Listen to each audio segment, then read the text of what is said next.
Fala galera, tudo certo? Aqui quem tá falando é o Marcos. Pra quem não me conhece, sou estudante de medicina da UFRJ e aqui nesse canal eu dou dicas de estudo pro vestibular, pro Enem, para que você possa mandar bem e ter uma boa nota. E no vídeo de hoje eu vou passar para vocês dicas macetes para que vocês possam acertar mais questões no primeiro dia de prova do Enem. Então eu vou passar para vocês as dicas, os macetes que eu utilizei para conseguir 40 questões em ciências humanas e 36 questões em linguagens. E com essas dicas eu consegui a aprovação em medicina em 2 federais. Então eu vou passar aqui para vocês os macetes para que você consiga realmente aumentar bastante o seu desempenho ali na prova. Mas antes de tudo, já deixa seu like, já se inscreve no canal e se você não conhece, segue lá o Instagram @marcos.vasque com 2 Cs no final. Eu passo dicas de estudo e tudo mais para você poder mandar bem no exame e tudo mais. Tô sempre respondendo o pessoal lá, então dá uma olhada, se inscreve e deixa seu like que esse conteúdo com certeza vai agregar bastante para vocês, beleza? Então, sem mais enrolação, vamos embora pro vídeo. Então, começando por linguagens, que é a prova um pouquinho mais subjetiva do Enem, que o pessoal tem um pouco mais de dificuldade para conseguir acertar, que são muitos textos e às vezes as alternativas confusas e tudo mais. Quais dicas que eu dou para vocês conseguirem acertar mais questões na prova de linguagem? Primeiro de tudo, essa é um pouco batida, comece pelo enunciado da questão, pelo comando do enunciado. Então você pega, ao invés de você ler o texto base, sempre é um texto base, o comando e depois as alternativas. Você pega e lê direto o comando da questão. Então você pega, lê o comando da questão e enquanto você está lendo o comando da questão, sublinha as palavras-chave. Isso é muito importante. Então, por exemplo, essa questão aqui que eu mostrei para vocês, fica assim, o comando é: esse decreto pauta-se na ideia de que o uso do gerúndio como desculpa de ineficiência indica. Então, o que é? Você tem que sublinhar o uso do gerúndio e desculpa de ineficiência que está no texto. E esse indica, para você realmente saber o que a questão quer. Esse uso do gerúndio é a palavra-chave para você conseguir resolver a questão. Porque o gerúndio, sabendo o mínimo ali da matéria de português, de linguagens, é a continuidade, é algo contínuo. Então ali é próximo disso. Então isso acaba sendo a alternativa à letra D, continuidade de um processo. Então para você realmente conseguir acertar mais questões em linguagens, lê o comando da questão e sublinha as palavras-chave. Relaciona as palavras-chave desse comando com as que estão na alternativa. Então você tem ali as palavras-chave, vê as que mais se relacionam com a alternativa. Então isso com certeza é algo que vai ajudar muito vocês a acertar mais questões na prova de linguagens. Sublinha as palavras-chave do comando. Isso é muito importante. E ver quais delas que tem mais relação com as alternativas. Muitas vezes você nem precisa ler um texto para poder responder a questão. Por exemplo, nessa aqui que eu falei para vocês, o uso do gerúndio sempre se refere a algo contínuo, algo que está ocorrendo nesse momento. Então é a continuidade de um processo. Então você pega e você conseguiria resolver essa questão sem ler o texto base.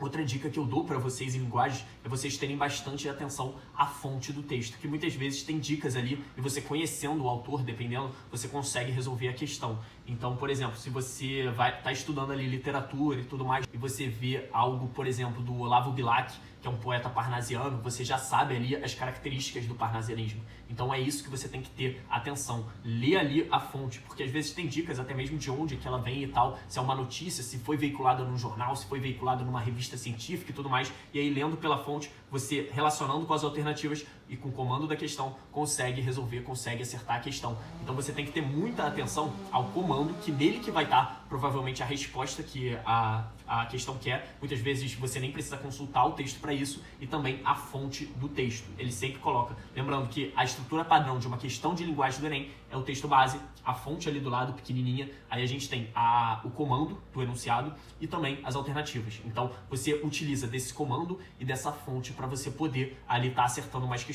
E bastante atenção às palavras-chave disso, beleza? Então isso com certeza é algo que pode te ajudar bastante a melhorar a sua interpretação e a conseguir acertar mais questões na prova de linguagens. Outra dica que eu dou para vocês na prova de linguagens é vocês terem atenção aos distratores. Sempre vão ter alternativas que elas vão tentar te distrair, te roubar a atenção para que você marque elas, que realmente elas não estão certas, elas têm ali uma relação com o texto, mas não estão corretas para você errar aquela questão. Então são pegadinhas, como se fosse para que você caia ali e erre a questão. E como é que você não erra essas pegadinhas? Conhecendo elas. Tem 5 tipos de distratores básicos ali do Enem. Então eu vou fazer um vídeo mais detalhado sobre isso, mas basicamente a gente tem o distrator de contradição, o de redução, o de generalização, o de fuga e o de extrapolação. Esses 5 distratores são os que mais aparecem na prova. Eu vou mostrar aqui para vocês, colocar aí no vídeo a foto de um quadro que eu fiz com a explicação do que é cada distrator. E aí você pega, tira uma print disso, copia no seu caderno e tudo mais, pega as questões do Enem e tenta identificar qual alternativa que é cada distrator.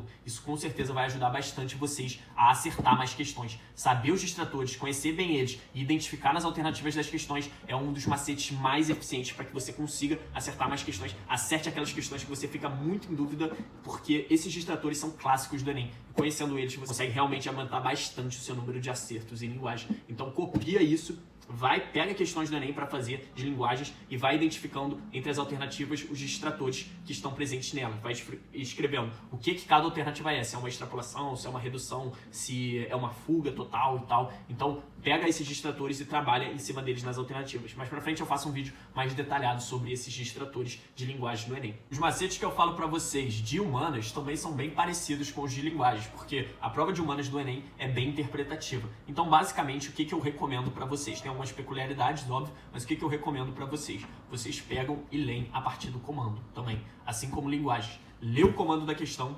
sublinha, circula as palavras-chave ali do enunciado, data. Então, por exemplo, você está falando que é no século XVI, já circula aquilo ali para você ter uma noção ali, situar o período histórico a partir do seu repertório.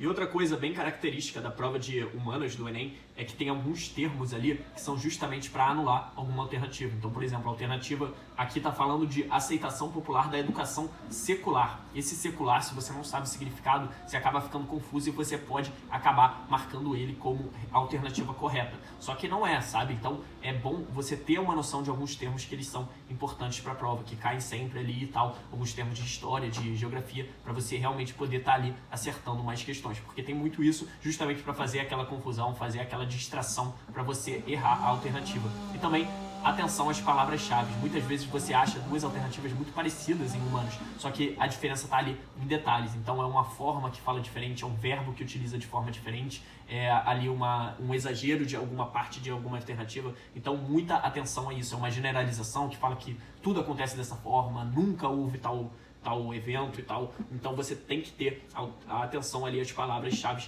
da alternativa também. E você lendo ali o texto base, sempre tenta extrair a ideia central. Então escreve do lado o que você entendeu, o que você relaciona com aquele texto muitas vezes, se for algo complicado de você entender. Então já relaciona, já escreve ali o que você achou, tipo, a ideia-chave, o que significa aquele texto, qual que foi a intenção dele. Pensa nisso. Por que o indivíduo escreveu aquele texto? Por que o historiador escreveu aquele texto? Por que a pessoa ali no século XV deve ter escrito aquele texto? Pensa na motivação dela. Isso ajuda muito a você poder acertar mais questões na prova, beleza? E também ajuda bastante a ter ali uma noção maior. Além disso, atenção à fonte, como eu disse para vocês, que ela diz muito sobre o texto, então quando que ele foi escrito, por quem que ele foi escrito, aonde ele foi veiculado. Então isso tudo é bem importante, porque aí você já consegue ter uma noção maior para acertar ali na alternativa, beleza? Então muitas vezes quando você está em dúvida, consultando a fonte, essa dúvida pode acabar se reduzindo e você marcar a alternativa correta. Muitas vezes a resposta da questão de humanas, você não precisa saber o conteúdo específico daquela matéria, você só precisa de uma interpretação, porque ela vai estar ali no texto base. Como eu disse, também, além de linguagens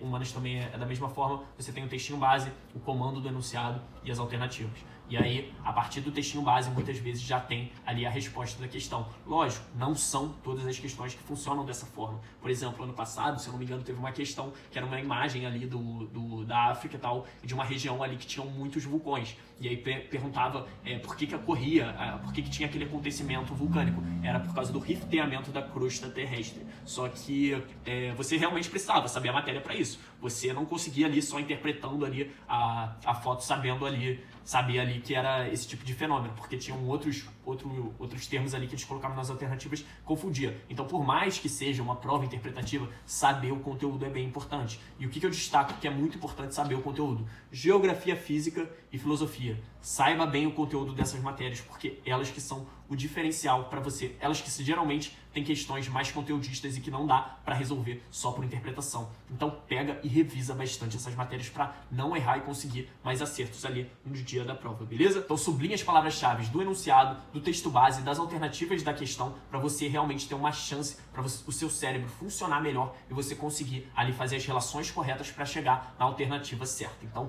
tenha bastante atenção a isso. Em redação, quando você não tem muita ideia do que fazer, o que eu recomendo? vai para as questões, faça ali as questões de humanas e tal, vai fazendo e depois você volta, porque muitas vezes você consegue ali algum repertório, pensar em alguma linha argumentativa, lendo ali as questões de humanas de linguagem. Então, você revezar entre as questões muitas vezes acaba diminuindo o seu cansaço. Eu fiz isso, eu revezei entre redação, linguagens e humanas no meu dia de prova e com certeza isso pode ajudar bastante você a ter um bom desempenho ali na prova. Então, reveze entre as questões para você conseguir realmente um bom desempenho, beleza? Então, galera, esse foi o vídeo. Eu espero que vocês tenham gostado dos macetes que eu passei para vocês, das dicas que eu passei aqui para vocês para acertar mais questões ali na prova de linguagens e humanas do Enem. Então, já deixa seu like, já se inscreve no canal, comenta aí embaixo o que você achou, se você tem alguma dúvida que eu vou tentar responder todo mundo. E é isso aí, até a próxima.